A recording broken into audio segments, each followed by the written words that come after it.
welcome to the Deep Dive. Today we're jumping into May 21st, 1977. Got a review here from GratefulDeadBook.com. Right. Lakeland 77. A stellar performance. Exactly.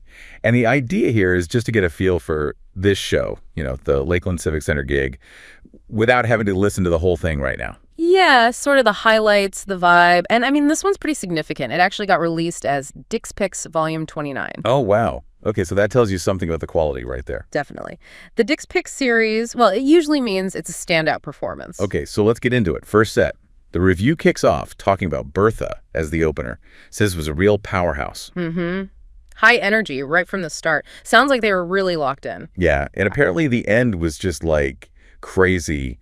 13 anymore shouts. Really stretched it out. 13. Wow. Yeah, that's making a statement with the opener. Then there was Row Jimmy.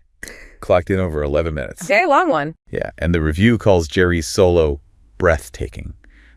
Slow burning, but deeply expressive. Sounds like one of those solos you just sink into, Less about flash, more about feeling. Right. Now, apparently the absolute peak, maybe of the whole show, was Scarlet Begonia's Into Fire on the Mountain. Ah, the classic combo. But here's a weird thing. Like 2-second pause right after the vocals in Scarlet. A pause in the middle of that. Yeah. The review compares it to the pause before Sunshine Daydream. Says it was really, really rare. Huh. That's interesting. Like a deliberate breath before the jam really took off shows incredible control, I guess. Must have.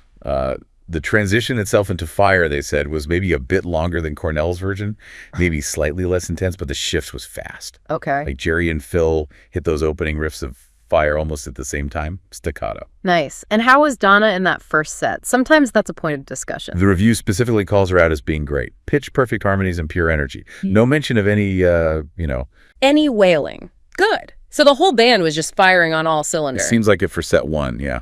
Flawless, the review suggests. So moving on to the second set then, what was the vibe there? 11 songs.